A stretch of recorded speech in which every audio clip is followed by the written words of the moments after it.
اگر آپ ہمارے چینل پر پہلی مرتبہ آئے ہیں اور اگر آپ کو یہ لیکچر پسند آیا ہے تو ہمارے چینل کو لائک اور سبسکرائب ضرور کر دیں۔ بہت شکریہ۔ السلام علیکم خواتین و حضرات، ہم مرزا غالب کی غزل پڑھ رہے ہیں، جب تک دہان زخم نہ پیدا کرے کوئی، مشکل کہ تجھ سے راہ سخن وا کرے کوئی۔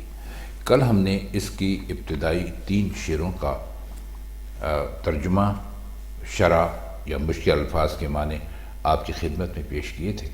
آج ہم اس کے مزید 3 شعروں کی تشریح کرنے کی کوشش کریں گے۔ تو اس کا شعر نمبر 4 ہے: رونے سے اے ندیم ملامت نہ کر مجھے، آخر کبھی تو عقدۂ دل وا کرے کوئی۔ پہلے اس کے مشکل الفاظ کے معنی سمجھ لیجئے۔ ندیم کا مطلب ہوتا ہے دوست، غمگسار، ساتھی، وہ جو آپ کے ساتھ رفاقت کرے یا رفیق کہہ لیجئے، اس کو ندیم کہتے ہیں۔ ملامت کا مطلب ہوتا ہے برا بھلا کہنا، اور عقدہ کہتے ہیں گرہ کو یا گانٹھ کو۔ عقدۂ دل یعنی دل کی گرہ، اور وا کا مطلب ہوتا ہے کھولنا۔ عقدۂ دل وا کرے کوئی یعنی دل کی گانٹھ کوئی تو کھولے۔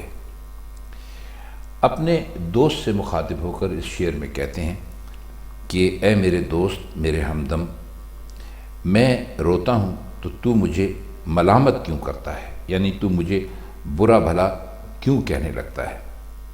آخر تو ہی بتا کہ دل کی گرہ کا نہ کھلنا کوئی کب تک گوارا کرے۔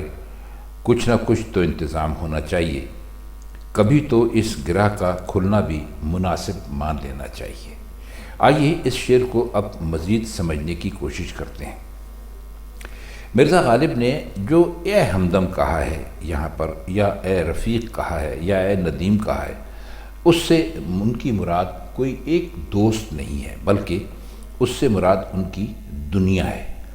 تو وہ دنیا والوں سے کہتے ہیں کہ میں اپنے غموں سے، اپنی پریشانیوں سے، یا مرزا غالب مالی طور پر بہت پریشان رہتے تھے، اپنی مالی جو میری دشواریاں ہیں ان سے اتنا میں تنگ آ چکا ہوں کہ کبھی کبھی میں رونے لگتا ہوں۔ اب رونے کا مطلب آپ یہاں پر یہ نہ لیجئے کہ وہ آنسوؤں کے ساتھ روتے ہیں، بلکہ ان کے اوپر جو بھی گزرتی ہے اس کا گلہ کرتے ہیں، اور گلہ جب زیادہ کرتے ہیں تو ان کے جو آس پاس کے لوگ ہیں، جو دنیا کے لوگ ہیں، وہ ان کو برا بھلا کہنے لگتے ہیں۔ مثلا آپ نے دیکھا ہوگا کوئی آدمی کسی پریشانی میں ہو اور بار بار اس پریشانی کا تذکرہ کرے تو سننے والے بھی ایک وقت پر تنگ آ جاتے ہیں، اور پھر کہنے لگتے ہیں اس سے کہ بھائی ہمیں پتہ ہے تمہاری کیا پریشانی ہے، تم بار بار اس کا ذکر کیوں کرتے ہو؟ تو ظاہر ہے کہ اس کو اس کی تکلیف ہوتی ہے۔ اب دل کی گرہ جو ہے، وہ دل میں کیا گرہ پڑی ہوئی ہے؟ وہ پریشانیوں کی گرہ ہے۔ تو کہتے ہیں کہ کب تک پریشانیاں جو ہیں ان کی وجہ سے جو میرے دل میں ایک گانٹھ بن گئی ہے وہ کب تک نہ کھلے، میں کب تک اس کو برداشت کروں گا؟ اس کا کچھ نہ کچھ تو بندوبست ضرور ہونا چاہیے، اور کبھی نہ کبھی تو اس گرہ کو ضرور کھلنا چاہیے، یعنی میری مشکلات کبھی نہ کبھی تو ضرور حل ہونی چاہیے جو نہیں ہو رہی ہیں، اور جب میں ان کا تذکرہ کرتا ہوں، ان کا گلہ کرتا ہوں، تو دنیا والے مجھے برا کہنے لگتے ہیں۔ شعر نمبر 5 ہے: چاکے جگر سے جب رہے پرسش نہ وا ہوئی، کیا فائدہ کہ جیب کو رسوا کرے کوئی۔ چاکے جگر کا مطلب کیا ہوتا ہے؟ چاکے جگر کا مطلب ہوتا ہے جگر کا پھٹنا۔ یہ کہ جگر کا پھٹنا کیا ہوتا ہے ابھی ہم آپ کو آگے چل کر بتاتے ہیں۔ رہے پرسش، رہ کا مطلب ہوتا ہے جسے راہ بھی کہتے ہیں، راستہ، پرسش پوچھنا۔ جیب جو ہے اس کے معنی یہاں پر ہیں دامن، اور رسوا کرنے کا مطلب ہوتا ہے بدنام کرنا۔ آپ جیب کو دامن یا گریبان کہہ لیجیے تو زیادہ مناسب ہوگا۔ تو فرماتے یہ ہیں کہ جب ہم نے محبت میں اتنی شدت اختیار کی کہ اپنے جگر کو چیر لیا۔ اب جگر کو چیرنے کا مطلب یہ نہیں ہوتا کہ انہوں نے کوئی چاقو لیا یا کوئی تلوار لی یا کوئی خنجر لیا اور اپنے جگر پر ایک زخم لگا لیا۔ ان کے کہنے کا مطلب یہ ہے کہ بھئی دل تو اپنی جگہ ہے، ہم نے تو اپنے جگر کو بھی چیر کے دکھا دیا محبوب کو، لیکن ہمارا محبوب ہمارا حال پوچھنے پر اس نے کوئی توجہ نہیں دی۔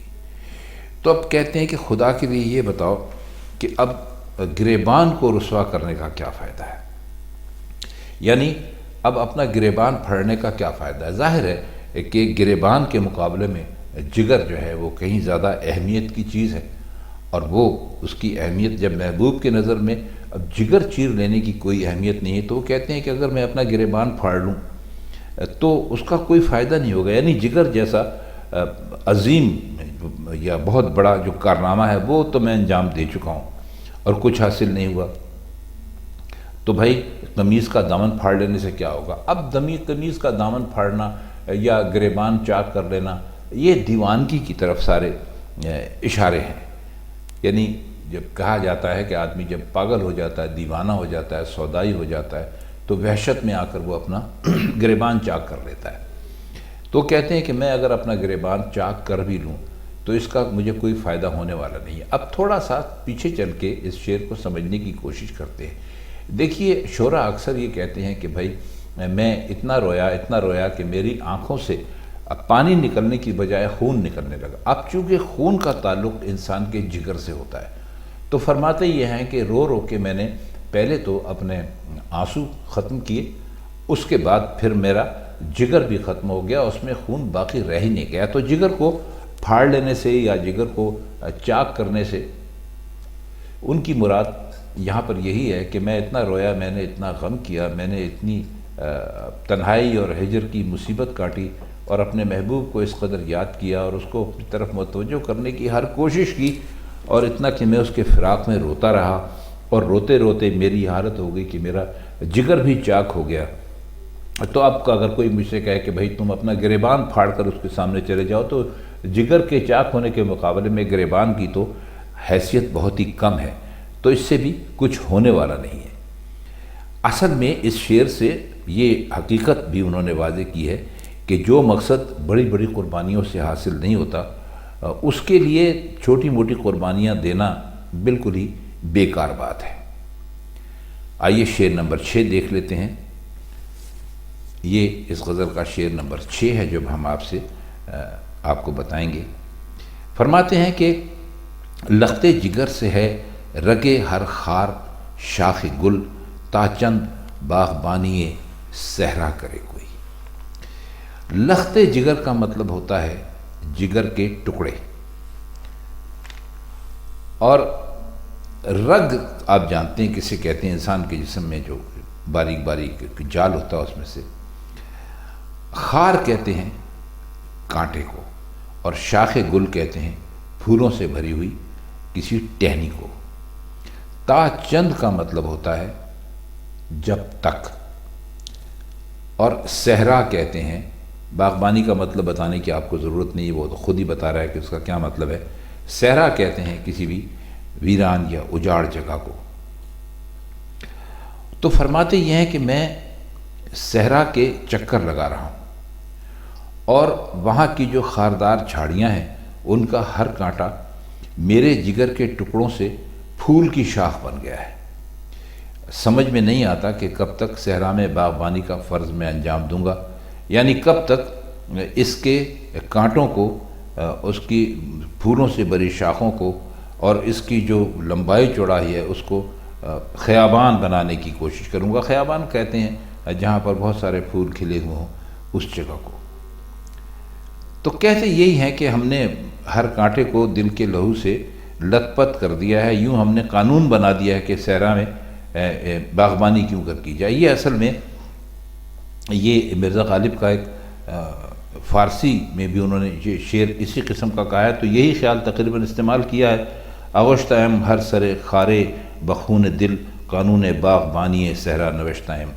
تو جو انہوں نے یہ کہا ہے یہاں پہ کہ بھئی میں نے جو ایک قانون ایک طرح کا لکھ دیا ہے کہ بھئی میرا جو ہر کانٹا ہے، ہر کانٹے سے میں نے اپنے دل کے لہو سے ہر کانٹے کو میں نے لت پت کر دیا ہے، تو میں نے ایک طرح کا یہ قانون بنا دیا ہے کہ صحرا میں باغبانی کیوں کر کی جائے۔ تو اس شعر میں بھی انہوں نے یہی حقیقت واضح کرنے کی کوشش کی ہے مرزا اسد اللہ خان غالب نے، کہ جب ہم اپنی تکلیفوں کے چکر میں ہوتے ہیں تو ایسے ہوتے ہیں کہ ہمارا جگر ٹکڑے ٹکڑے ہوتا ہے، اور ہمارے جگر کے ٹکڑوں سے ہر یعنی پھول بن کے شاخوں پہ لٹک گئے ہیں۔ کہنے کا مطلب صرف یہ ہے کہ ہم جو تکلیفیں اٹھا رہے ہیں، ہم جو پریشانیاں جھیل رہے ہیں، وہ سب عشق کی بدولت ہیں، اور عشق نے ہمیں ایسا کر دیا ہے کہ جب ہمارا جو چاک جگر جو ہمارا لخت جگر ہے، اس سے ہر جو یعنی پھول کی شاخ ہے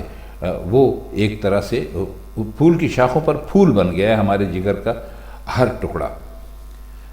تو خواتین حضرات، یہ مرزا غالب کی اس غزل کا شعر نمبر 4، 5 اور 6 تھا، جس کی تشریح آج ہم نے آپ کی خدمت میں پیش کی۔